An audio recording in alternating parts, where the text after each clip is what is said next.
Estás desperdiciando tu vida con juegos de computadora. Mi nombre es Javier Mendoza. Tengo 27 años y mi padre acaba de llamar a mi empresa de $60 millones, juegos de computadora. Estábamos sentados en la sala de conferencias revestida de caoba en el Grupo Legal Mendoza e Hijos en el centro de la Ciudad de México, rodeados de retratos de 3 generaciones de abogados Mendoza. La misma sala donde mi abuelo había construido su práctica. La misma sala donde mi padre esperaba que yo continuara con el legado familiar. Había estado evitando esta conversación durante meses. Cada cena dominical, cada reunión familiar, cada vez que entraba a este edificio, el peso de las expectativas me oprimía como algo físico. Felipe Mendoza no solo quería que me uniera a la firma, necesitaba que lo hiciera.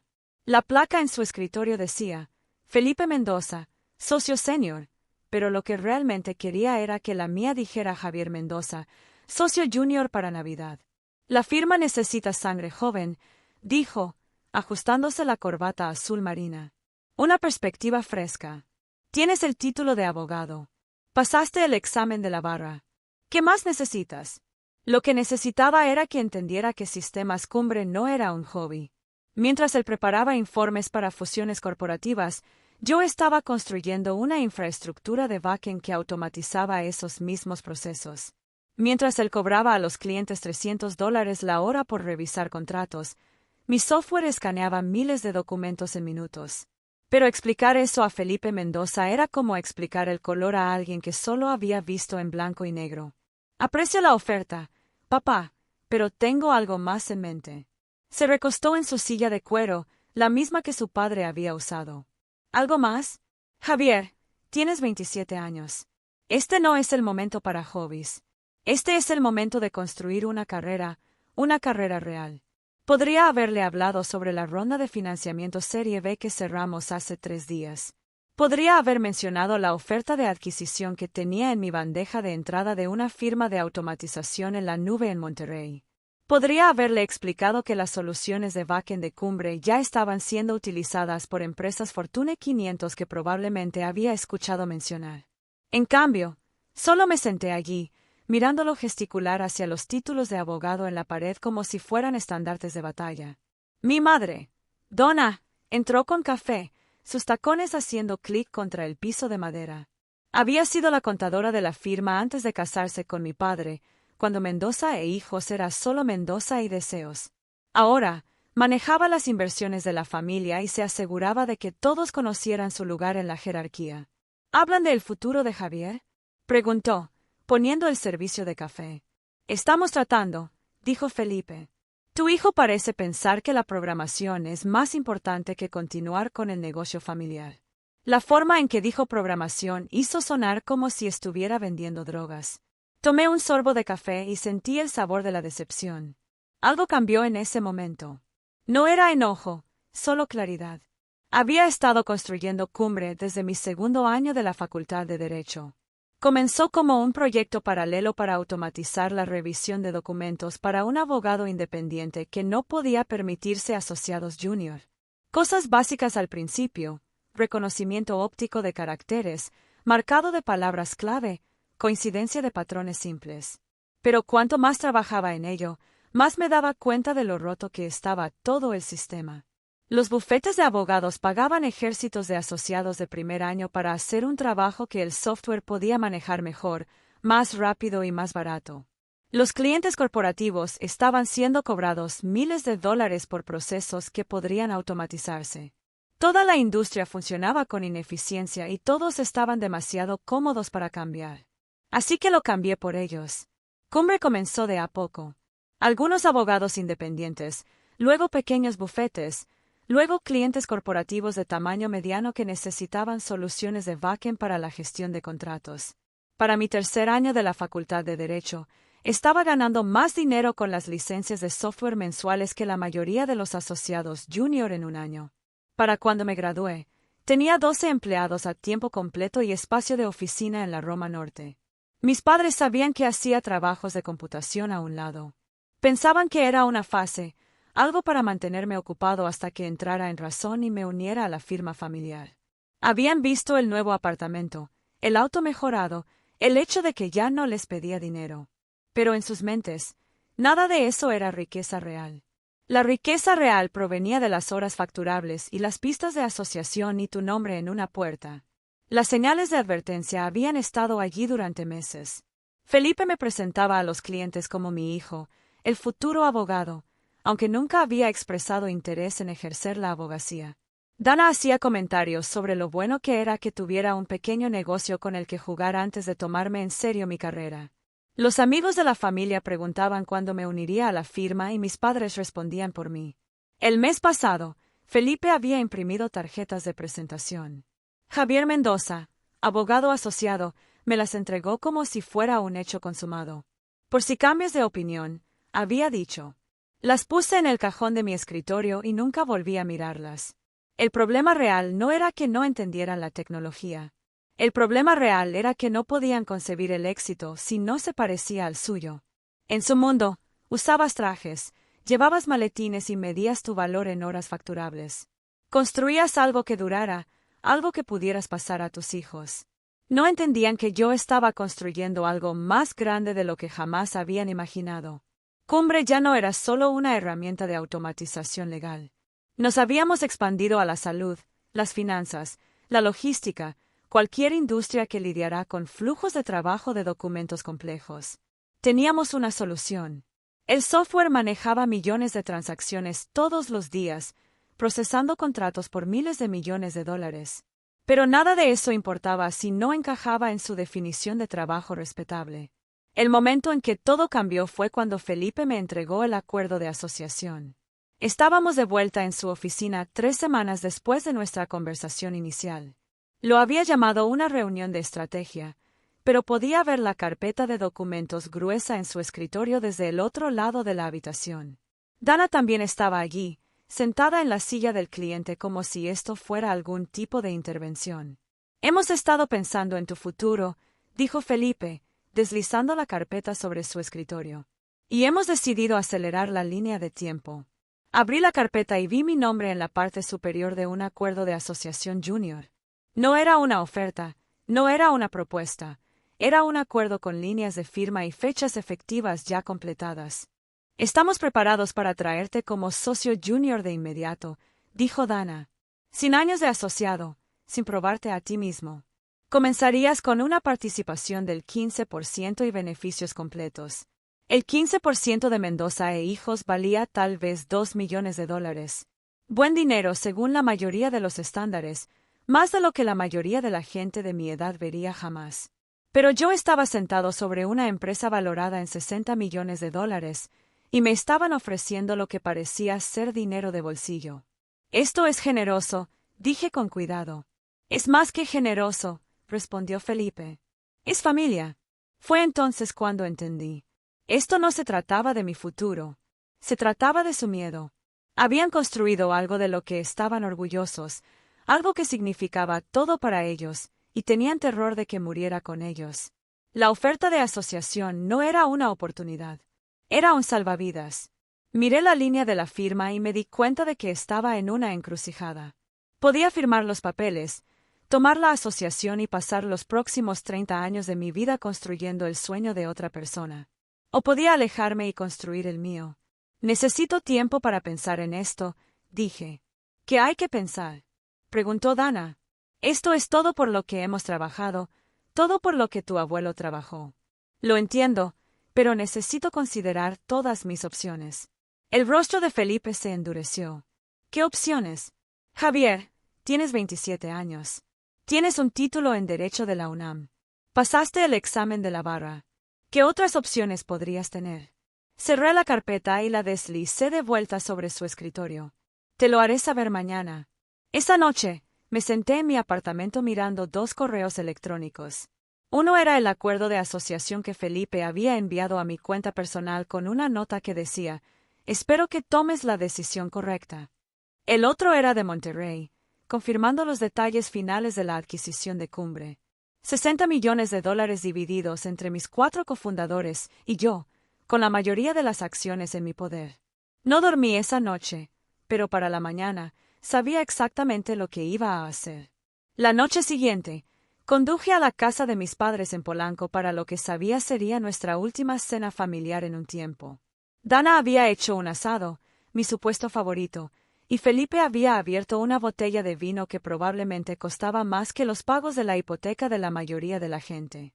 Estaban celebrando algo que aún no había sucedido. Entonces, Felipe dijo, cortando su carne, ¿has tenido la oportunidad de revisar los documentos de la asociación? Lo he hecho. Y Dana se inclinó hacia adelante, sus ojos brillantes con anticipación.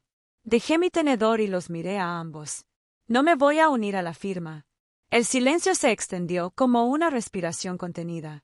El cuchillo de Felipe dejó de moverse.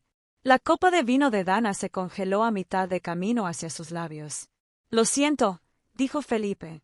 No me estoy uniendo a Mendoza e Hijos. Aprecio la oferta, pero voy a seguir construyendo mi propia empresa. El rostro de Felipe pasó por varias expresiones antes de asentarse en algo entre incredulidad y enojo. ¿Tu propia empresa? Javier, estás hablando de un hobby, un proyecto paralelo. Esto es una carrera lo que te estamos ofreciendo. Cumbre no es un hobby, papá. Tenemos 43 empleados. Estamos procesando documentos para clientes en 12 estados. El mes pasado, manejamos revisiones de contratos por más de $200 millones. ¿Revisiones de contratos? La voz de Dana era aguda. Estás haciendo trabajo de paralegal. Estamos automatizando procesos legales, haciéndolos más rápidos, más precisos, más rentables.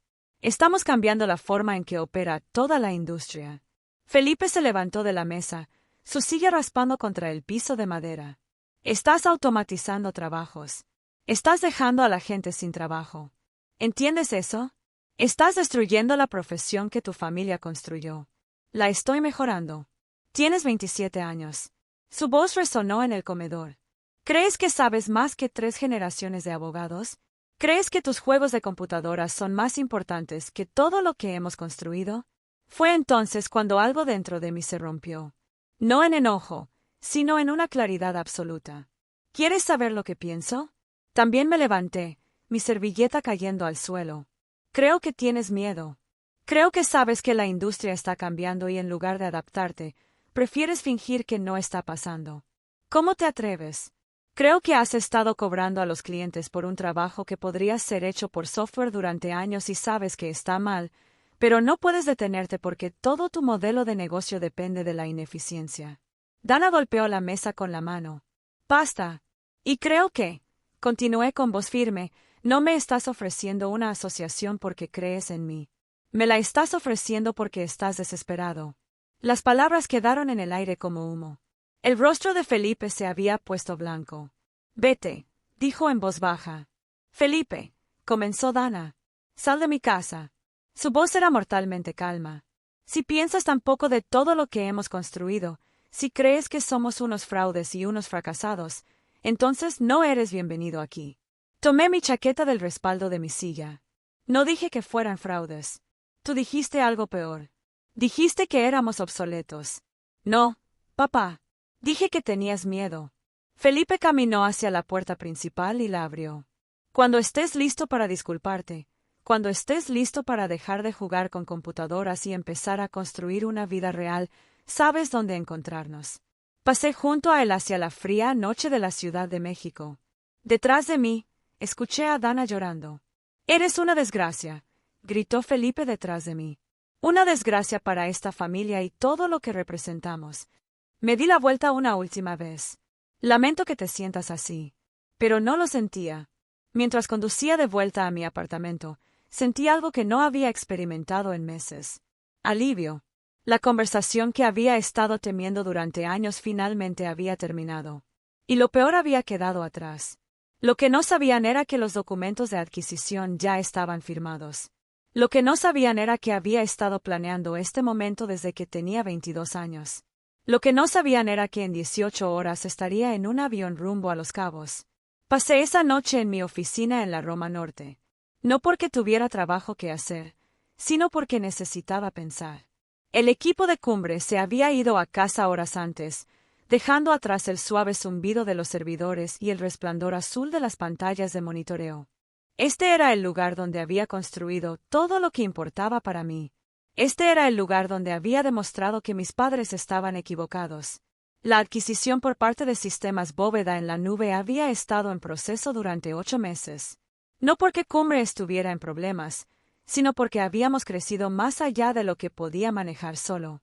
Bóveda en la Nube se especializaba en soluciones de backend empresariales y necesitaba nuestra tecnología de procesamiento de documentos para completar su suite de automatización. El trato les daba nuestro software y nuestro equipo. Me daba suficiente dinero para no preocuparme por nada nunca más. $60 millones. Después de impuestos y bonos para los empleados, mi parte ascendía a 38 millones.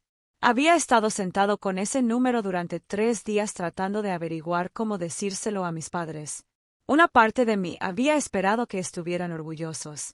Una parte de mí había imaginado la cara de Felipe cuando le explicara que los juegos de computadora de su hijo valían más de lo que Mendoza e hijos había generado en toda su historia de 70 años.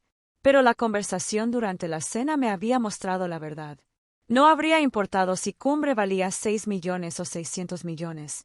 En sus mentes, había elegido el camino equivocado, y ninguna cantidad de dinero cambiaría eso.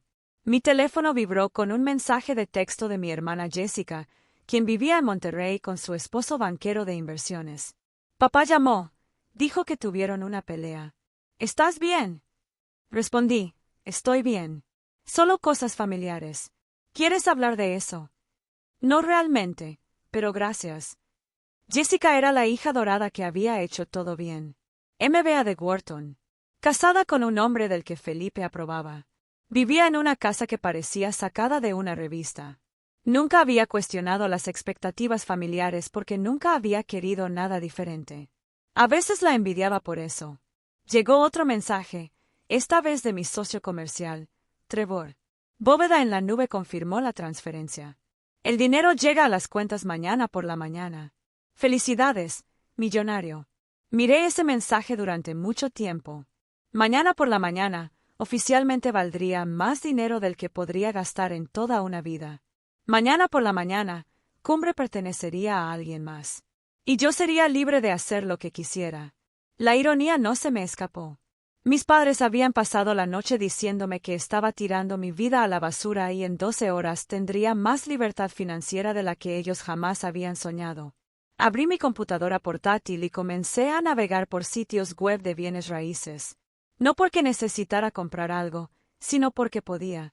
Miré casas en California, condominios en Manhattan, propiedades en los Hamptons. Pero lo que llamó mi atención fue un lodge de esquí en Aspen. 5 habitaciones, 6 baños, acceso directo a las pistas de Snowmass Mountain, el tipo de lugar que había fantaseado con tener desde la universidad. El precio de venta era de $2.8 millones. Llamé a la agente de bienes raíces. Señor Mendoza, casi es medianoche. Lo sé. Estoy interesado en la propiedad de Snowmass, el lodge en el Camp Circle. Esa es una propiedad hermosa. ¿Le gustaría programar una visita? Me gustaría hacer una oferta sin verla. He visto las fotos. 2.5 millones en efectivo, cierre en 2 semanas. Hubo una pausa. Déjeme hacer algunas llamadas. 1 hora después, era dueño de una casa en Colorado. Así de simple. Sin solicitudes de hipoteca, sin revisiones financieras, sin esperar aprobación. La quería, así que la compré. Fue entonces cuando entendí cómo se sentía la verdadera libertad. A la mañana siguiente, empacé 2 maletas y conduje al aeropuerto. Mi vuelo a Denver salía a las 11 de la mañana y había organizado un servicio de autos para llevarme a Aspen. Para el atardecer, estaría en mi nueva casa, viendo caer nieve en las montañas de las que ahora era dueño de una parte. No llamé a mis padres, no le envié un mensaje a Jessica, no le dije a nadie a dónde iba o cuándo volvería. Por primera vez en mi vida adulta, desaparecí por completo. El lodge era todo lo que las fotos habían prometido. Construcción de marco de madera, ventanas de piso a techo con vista a las pistas de esquí, una chimenea de piedra lo suficientemente grande como para pararse dentro. El dueño anterior lo había dejado amueblado, así que tenía todo lo que necesitaba. Sofás de cuero, camas king size, una cocina equipada con electrodomésticos caros que nunca usaría. Pero lo que más amé fue el silencio.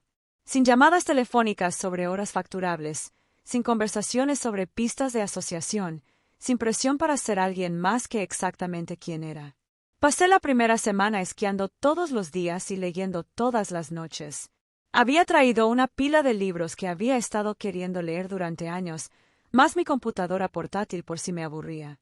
Pero principalmente, solo existí. Me despertaba cuando me apetecía. Me acostaba cuando estaba cansado.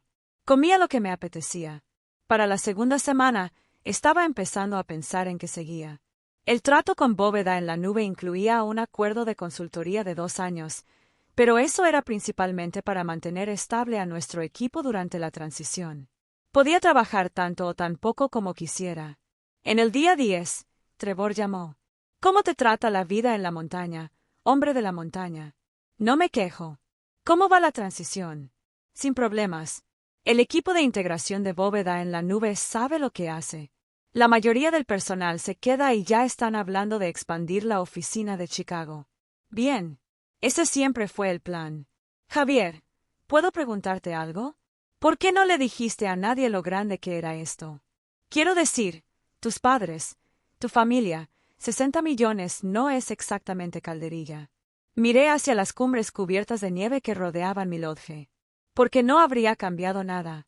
No les importa el dinero. Les importa el control. Aún así, cuando esto llegue a la prensa empresarial, se enterarán de todos modos. Eso era cierto.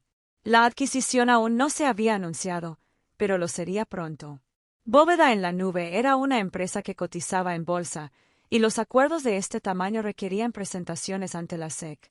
En unas pocas semanas, cualquier persona que se molestara en buscarlos sabría exactamente cuánto habían valido los juegos de computadora de Javier Mendoza. Déjalos que se enteren con todos los demás. Dije, tu llamada. Pero cuando lo hagan, tal vez quieras tener tu teléfono encendido. Después de colgar, me senté junto a la chimenea pensando en lo que Trevor había dicho. Mis padres se enterarían eventualmente.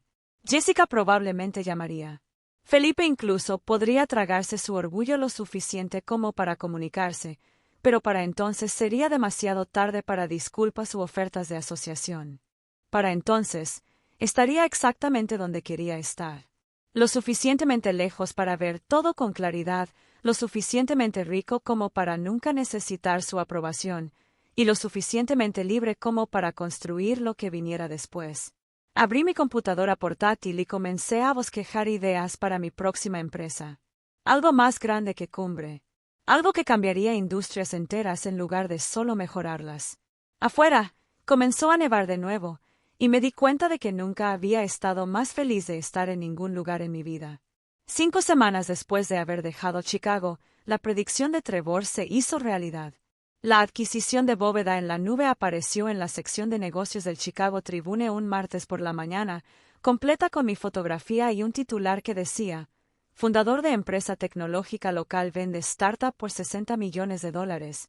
Estaba tomando café en mi terraza, viendo a los esquiadores navegar por las pistas matutinas cuando mi teléfono comenzó a vibrar. Jessica llamó primero. Javier, ¿qué diablos? 60 millones. ¿En serio? Buenos días para ti también, Jess. No me des buenos días. Papá y mamá están al borde de un ataque de nervios. Alguien en el supermercado les mostró el periódico. Mamá me llamó llorando. ¿Llorando por qué? Por no tener idea. Por pasar semanas tratando de convencerte de aceptar una asociación junior mientras tú estabas sentado sobre esto, Javier. Se sienten como idiotas. Tomé un sorbo de mi café y vi un halcón de cola roja circular sobre la línea de árboles. Deberían sentirse como idiotas. Eso no es justo. ¿No? Llamaron a mi trabajo de vida, juegos de computadora. Dijeron que era una desgracia. Me echaron de su casa. Jessica estuvo callada por un momento. ¿Dónde estás? Colorado. ¿Vas a volver eventualmente? Javier, quieren disculparse. ¿En serio? ¿O quieren asegurarse de que aún están en el testamento? Eso fue duro, pero también cierto. Mis padres habían pasado años menospreciando todo lo que había construido. Y ahora que sabían que valía más que todo su legado familiar, de repente querían hablar. Mi teléfono vibró con otra llamada. Felipe Mendoza. Tengo que irme, Jess. Responde, por favor. Dejé que pasara al buzón de voz. Luego apagué mi teléfono y fui a esquiar.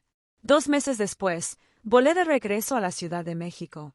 No porque la extrañara, sino porque tenía negocios que terminar. Bóveda en la Nube quería que consultara sobre su próxima adquisición y necesitaba verificar la transición de mi equipo. Me encontré con Trevor para almorzar en un lugar del centro, a 6 cuadras de donde Mendoza e hijos tenían sus oficinas. La ironía no se me escapó. ¿Cómo están las cosas con tu familia?, preguntó. Complicado. ¿Has hablado con ellos? Jessica sigue tratando de ser mediadora. Mis padres enviaron una carta a mi antiguo apartamento. Muy formal, muy legal. Básicamente, una disculpa que sonaba como una oferta de acuerdo. ¿Vas a responder? No lo sé. Tal vez. La verdad era que entendía por qué habían reaccionado de la manera en que lo hicieron. En su mundo, el éxito se veía como asociaciones, oficinas en la esquina y tu nombre en una puerta. No podrían haber imaginado que su hijo construiría algo más grande que todo lo que ellos habían soñado. Pero entender no significaba perdonar. Después del almuerzo, conduje frente a su casa en Polanco. El mismo césped bien cuidado, los mismos autos de lujo en la entrada, la misma sensación de que todo estaba exactamente como debería estar. Dana estaba en el jardín delantero plantando flores. Y por un momento, consideré detenerme. En cambio, seguí conduciendo. Esa noche, cené con Jessica y su esposo en su condominio en el centro. Hablamos de todo excepto lo obvio hasta que finalmente ya no pudo contenerse más. ¿Te extrañan? Extrañan la idea de mí. La versión de mí que los habría hecho sentir cómodos. Tal vez. Pero ahora están orgullosos de ti. Ahora que conocen la etiqueta de precio. ¿Es eso lo que realmente piensas? Miré hacia el horizonte de la Ciudad de México. Todas esas luces representando todas esas vidas. Todos esos sueños. Creo que me aman, pero también creo que solo respetan el éxito que pueden entender. Construir algo que no podían ignorar había valido cada conversación difícil.